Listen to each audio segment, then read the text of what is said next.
জীবনে প্রথম সারা রাত জেগে ঠাকুর দেখে ভোর 5:30টায় বাড়িতে ফিরলাম। So hello everyone, this is Tuli, welcome to my another video. So ঘড়িতে বাজে এখন 1টা 10, আমরা বেরিয়েছি ঠাকুর দেখতে। আর আজ হচ্ছে ষষ্ঠী, মানে 12টার পর যেহেতু সপ্তমী তো পড়ে গেছে। তো যাই হোক, দেখতে পাচ্ছ আমাদের বাড়ির আশেপাশে পুরোই ফাঁকা। প্রথমে আমরা চলে এসেছি রথতলাতে। এখানে করেছে সোলার মোরকে। এখানে টোটাল থিমটাই করেছিল হলো সোনার ওপরে, ভীষণ সুন্দর করেছিল। আমার তো মায়ের মুখের ভীষণই মিষ্টি লেগেছে, দেখো কতটা মিষ্টি দেখতে। আর পুরো থিমটা ছিল সোলার ওপরে। এখন তো সোলার গাছ সেরকম দেখাই যায় না, তবে এবছর অনেকগুলো ঠাকুরের প্যান্ডেলে আমি সোলার গাছ দেখতে পেয়েছি। বেশ ভালো লাগছিল, একদম পুরো নস্টালজিক ব্যাপার লাগছিল। তো এখান থেকে বেরিয়ে আমরা যাব হলো জগভৃগু। আর জগভৃগু ব্রিজের ওপরের এই লাইটিংটা দূর থেকে যে অপূর্ব লাগছিল একদম। আমার তো পুজোতে এই লাইটিংগুলো দেখতে বেশি পছন্দ হয়। তোমরা কারা কারা পুজোর লাইটিং দেখতে বেশি পছন্দ করো অবশ্যই কিন্তু আমাকে কমেন্টসে জানাবে।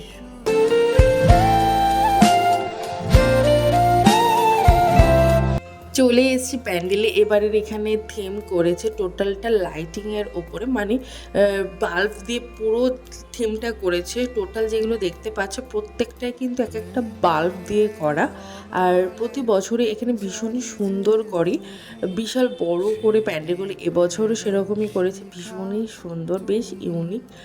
আর এখানে আমি ভেবেছিলাম যে একদমই লোকজন হবে না, কারণ রাত্রি তো অনেকটাই হয়ে গেছে, কিন্তু না, দেখতেই পাচ্ছ ঘড়িতে বাজে এখন 1:40 মতো, প্রচুর পরিমাণে ভিড়।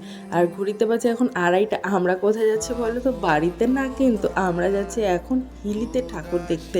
শুধু আমরা দুজন না, তার সাথে আমার দুটো দেওর ননদ সবাই মিলেই আমরা এবার যাচ্ছি হলো হিলিতে। তো হিলিতে গতবার তার আগের বার গিয়েছিলাম দুপুরের দিকে, তবে এবারে প্রথম যে এত রাতে হিলিতে আসছি। দেখতে হচ্ছে পুরোটাই ফাঁকা। হিলিতে কিন্তু অনেকটা দূরেই হচ্ছে বাইক রেখে তারপরে হেঁটে হেঁটে যেতে হয়। তবে এবার সুবিধা হয়েছে এত রাতে আসার ফলে, পুরোই ফাঁকা থাকার কারণে একদম বাইক নিয়ে মণ্ডপের সামনে বাইক রেখে আমরা ঠাকুরগুলো দেখতে পেরেছি। আর প্রতিটা মণ্ডপে ভীষণ সুন্দর করেছিল। ভিড় তো একদমই ছিল না, ওই 1-2 জন করে মানুষ ছিল, বুঝতেই পারছো।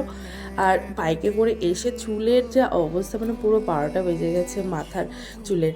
তো কি আর করা যাবে, বেশ মজাই লাগছিল।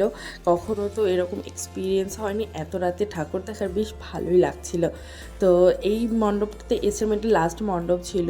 এখানে থিমটা করেছিল হলো একটা শিবমের মন্দিরের মতো, কিন্তু সেটার আমি বাইরে থেকে কোনো ভিডিও নিতে পারিনি। তারপর আইসক্রিম খেয়ে চলে এসেছি বাংলাদেশ আর ইন্ডিয়ার বর্ডারে।